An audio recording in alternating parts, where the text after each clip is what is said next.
The desert stretched endlessly under the cruel sun, its silence broken only by the wind scraping over dry stones.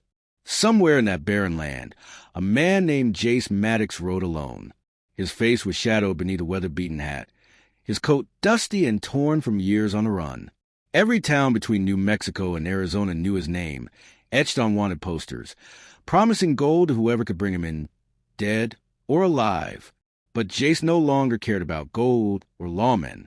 His life had been nothing but gun smoke and blood, a chain of mistakes that weighed heavy on his soul. It was during one of these aimless rides through the canyons that he found her.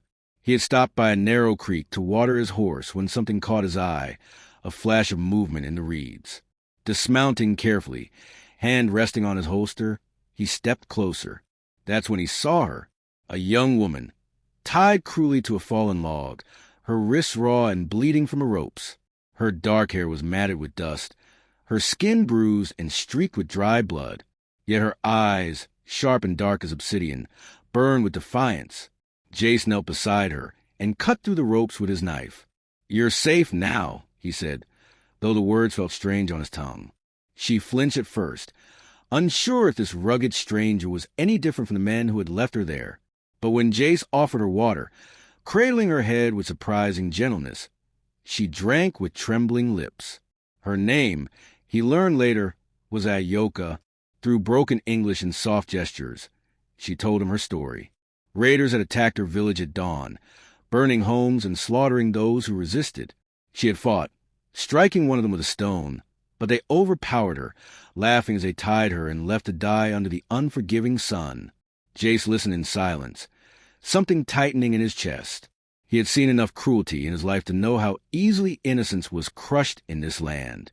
For the next 2 days, Jace cared for her in a small, abandoned trapper's cabin he knew of, hidden deep in the canyons.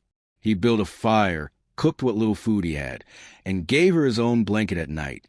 Ayoka, though weak, was proud and strong-willed. She tried to speak, tried to thank him, but words often failed between them. Still, in the silence, something grew, an understanding beyond language. At night, while she slept, Jay stared into the fire and wondered why he had stopped for her at all. He had ridden past suffering before, hardened by his own sins. But Ayoka was different. She wasn't just another face in this unforgiving land. She looked at him without fear, as if she saw something in him worth saving. It scared him, but it also made him feel alive in a way he hadn't felt for years. When Ayoka regained some strength, Jace knew he had to get her back to her people. But traveling with her was dangerous. Word of his whereabouts spread quickly, and bounty hunters would come sniffing around like wolves. Sure enough, by the time they reached the trading outpost at Devil's Bluff, trouble was waiting. 3 armed men, their eyes sharp with greed, recognized him the moment he walked into the dusty street. "That's Jace Maddox," one of them muttered, his hand going for his revolver. Jay stepped in front of Ayoka, his gun drawn before the man could blink. "Walk away," he warned. His voice was low but deadly, carrying the weight of someone who'd killed before and wouldn't hesitate to do it again. The men hesitated, glancing at Ayoka, perhaps wondering if she was a hostage. Jason gave them a second chance. He fired a warning shot into ground, and they scattered like coyotes. Ayoka looked at him with wide eyes as they rode out of the town. She didn't need to speak to tell him what she felt. For the first time, she understood that this outlaw, this man the world called a villain, would fight for her without asking for anything in return. That night by the fire, she reached for his hand. Her touch was light, uncertain, but Jace didn't pull away. He couldn't remember the last time anyone had touched him like that. Not with fear, not with hate, but with trust. Days later, they found Ayoka's tribe camped near a river valley.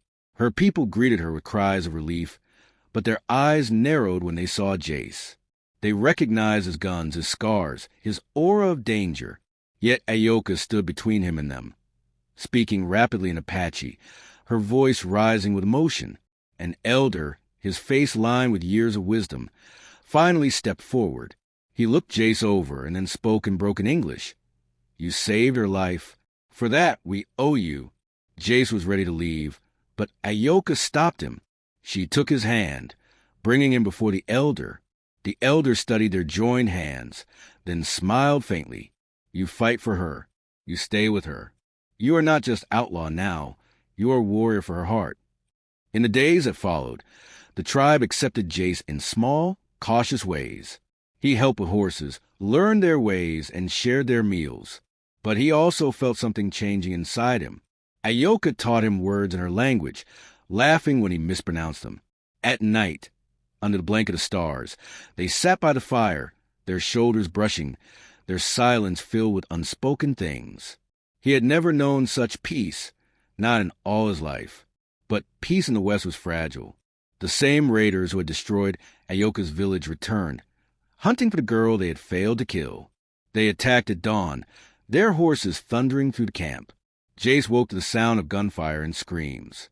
Without hesitation, he grabbed his revolvers and ran to Ayoka. "Stay behind me," he said, his voice sharp but calm. Ayoka, however, was no helpless girl. She snatched her bow and arrows, her eyes blazing with fury. Together, they fought like two halves of the same soul. Jace's pistols roaring with deadly precision, Ayoka's arrows striking swift and silent. The battle was fierce, but when the dust cleared, the raiders lay scattered in the dirt.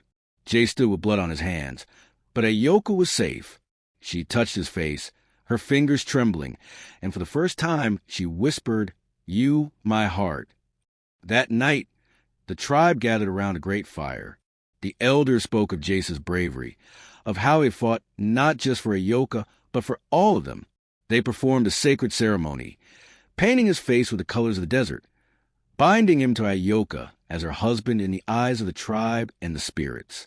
Jace, who had spent his life running from every law and promise, stood there with her hand in his and felt, for the first time, like a man reborn.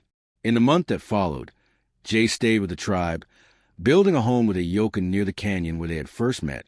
Every sunset, he would watch her walk by the creek, her hair glowing like fire in the dying light, and he would remember how close he had come to losing her before he'd even known her.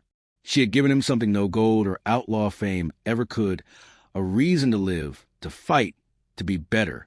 Some say the legend of Jace Maddox grew far beyond that poo. The outlaw who became a protector, the man who found redemption in the love of an Apache beauty, became a story told by travelers and drifters across the West. They say that if you ride to the valley at sunset, you can still see the marks of their campfires and hear the whisper of a woman's laughter in the wind. But for Jace and Ayoka, none of that mattered. They had carved their own peace in the chaos of the world, a life built on trust, courage, and a love that no bullet could destroy.